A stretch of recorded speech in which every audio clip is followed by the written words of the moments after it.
very happy Lunar New Year to you all, and welcome to October Gallery and to Expanding Horizons, which we all need very much.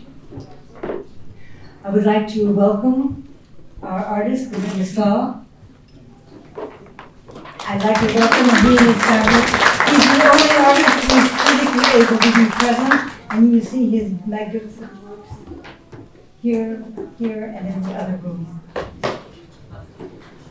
I especially send greetings to the artists who cannot be with us. That's Jukhee Kwon, whose work is here, and in the beautiful book in the next room, and Tian, who is in Beijing. We celebrate the life of Kenji Yoshida, who is an October Gallery treasure, no longer with us, but whose life, la vie, is always present. Pamela Kember, in whose honor this exhibition has been dedicated, was a trustee of October Gallery, passed away last autumn. She contributed so much to this gallery. We miss her very much. And a special welcome to her daughter, Maya.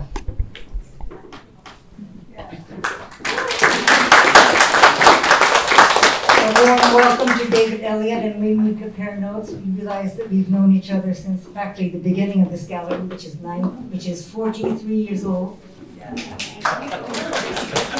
David Elliott is the curator, a good friend, and colleague of Pamela Kember, and he will open this exhibition in a moment. Pamela invited me to a performance of Yeongmin Cho in 2015 at Asia House. It was called Silence, A Day in the Temple. It was sublime. He also performed a majestic piece at her memorial service. And in her honor, Yeongmin will perform a piece called Drifting at the gallery on Saturday, the 5th of March at 6 p.m., and I welcome all of you.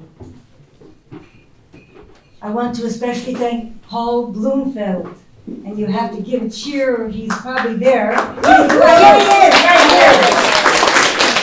For the wonderful canopy that he did in Pamela's honor, and it was Pamela who introduced you to us. Thank you so much. I thought about Expanding Horizons from William Faulkner, and I love this saying. You cannot swim for new horizons unless you have courage to lose sight of the shore.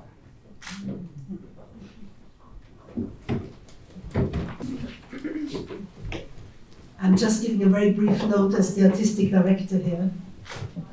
Yesterday, these magnificent works of art entered the gallery, and I was excited to see what dialogue they would create. And I think they have surpassed what I had expected of them, so I'm very happy about that. And I really want to do something unusual and welcome these works of art to the gallery so that they may enlighten us for the next month and a half. All the works are very spiritual works. Behind me, you see the work of Govinda Sah Azad. It's called Serenity. Another work is called Moonscape. He wants to create and paint the endless cosmos in his work. La Vie is behind you, Life Force by Kenji Yoshida. Jukhee Kwon created Dipping into Darkness, and endless, particularly in honor of Pamela Kember. And here's Chun Wei, and he creates words that stand in space. He stood into our space the words soul, wind, and eros. Eros is the big red painting that you see in the other room.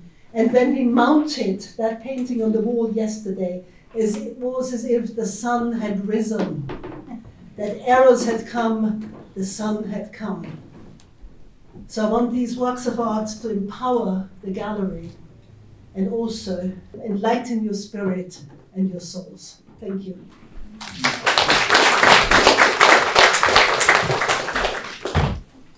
Hi everyone, good evening. I'm Dee, I'm curator here at October Gallery.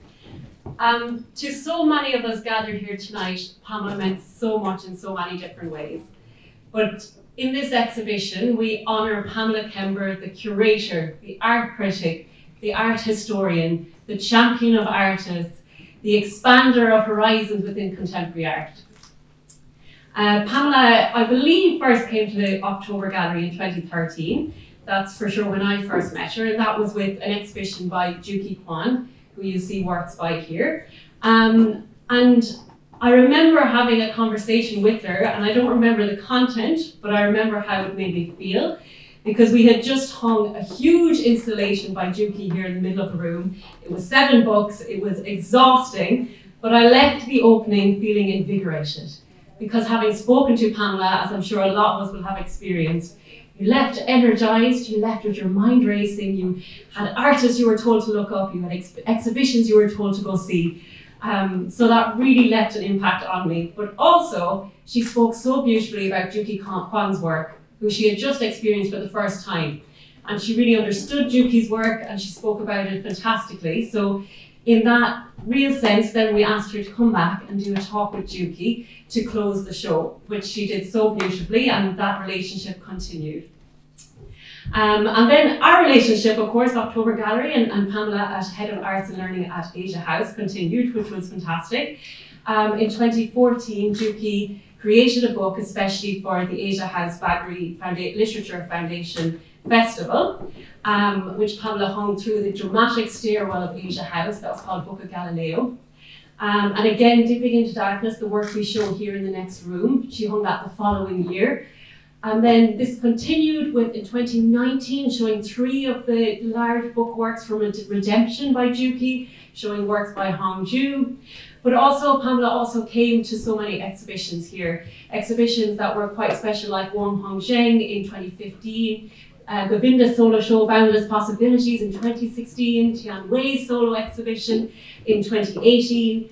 And in 2019, she gave an incredible speech for our group show, Present Moment. And after that, as Chili and Elisabeth have mentioned, she very gracefully accepted to be our trustee in 2020. And as a trustee during that short period, she not only supported our artists, but she supported all the staff here. And I know we all feel that so strongly. She was always there. If you sent her a question that was a 1 line, you got 5 paragraphs back. It was incredible. And she was a real champion for that at the time. But our relationship with her was only a small part of her whole career. So we're very grateful to the wonderful David Elliott to be here tonight to speak to you more about the works and about Pamela's career. David is a curator, writer. He led the Museum of Modern Art in Oxford between 1976 and 1996, where he worked with Pamela. And during this time, he really developed a distinctly diverse and international program in which 20th century art from Asia played a significant role. He was also the instigator on the curatorial team for Africa Remix, which stretched for several years from 2004. He was director of Moderna Musée in Stockholm, the Mori Art Gallery in Tokyo, the Istanbul Modern, vice director and senior curator of Red Tory Museum of Contemporary Art, in addition to directing multiple biennales, exhibitions in Moscow, Kiev, and Sydney.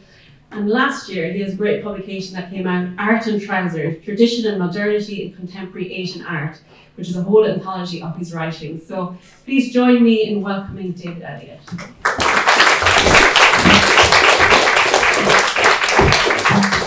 Well, thank you very much indeed. It's a very generous introduction. It's made me feel absolutely tired. I hope it hasn't made you feel tired listening to all this stuff.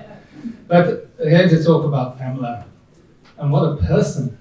I met her in 1989 when we managed to poach her from the Ashmolean to come and work with me as head of external relations and person at large in the Museum of Modern Art. I say person because she could do so many different things. She was nice, she was elegant, she was smart, she could communicate with people on so many different levels, and she could curate. She wasn't there as a curator. Do you know, she slipped in 1993, the first show in Britain of Bracha Lichtenberg Ettinger's work, on the leading feminist artists of that generation, who's after that point, first time she was ever seen in Britain, after that point has just got more and more better known, and a very influential figure. That was Pamela. She stood up for women artists from all over the world. She was international. Her mum actually was half Chinese. She was brought up in Hong Kong for part of the time. Family had to leave. They were a military family. They had to leave when the Hong Kong people, it's the time of the Cultural Revolution, they started realizing that they'd been colonized. They started blowing things up. It was when her youngest brother climbed up a tree in the garden, looked at the box, and her mum just saw in time, dragged him down and pulled in the bomb disposal. And that was a message to go back to Britain. And she went back to Taunton. She went to school there and slowly discovered herself. It took a while. She read art history. Eventually, after many starts and false starts, she read art history and librarianship in Aberystwyth, went to Oxford, worked in the history art department, went to the Ashmolean, came to the Museum of Modern Art. And that's it. That kind of impetus that she had. She left Oxford, I think, in 1997, and then moved to Hong Kong 2 years later to visit to join her husband Paul, who was the architect there, and she stayed there till 2009. Then she created another world. She adopted her gorgeous daughter Maya, who's here, and she also worked in the art world, teaching, and many different universities. And she also had her own radio program. This was a big success because she was interviewing all the grandees in Tokyo, art grandees and cultural grandees in Tokyo, and in such a straightforward and simple way that it really got people's imagination going. But what I remember most of all about Pamela was the scurrilous sense of humour which we both shared. The way how we could talk about the art world and all its pricks. And we always agreed. We never fell out of anything. And we'd have a jolly good drink. And she would tell me about her family, about her Chinese grandfather who worked in the cotton mills in Bury, about her great aunt Blodwyn who went to Patagonia, got bored with that, along with many other Welsh people, because that was the Welsh side of the family, not the Chinese bit. And went to Patagonia, joined up with Che Guevara, and obviously in Bolivia, not in Argentina, was smart enough to realize he was hiding to nowhere there, got out and then became a recluse. All these stories, Pamela. All that life force. Life forces in this room, for this art, and God. And listen, we all do. And if I had a glass, you remember Ashes and Diamonds, that amazing film by Andrew Bider, where the old resistance people, they get together in the bar. Some of them are gone, they've lost. And they put the vodkas out. And those who are missing, they like glass.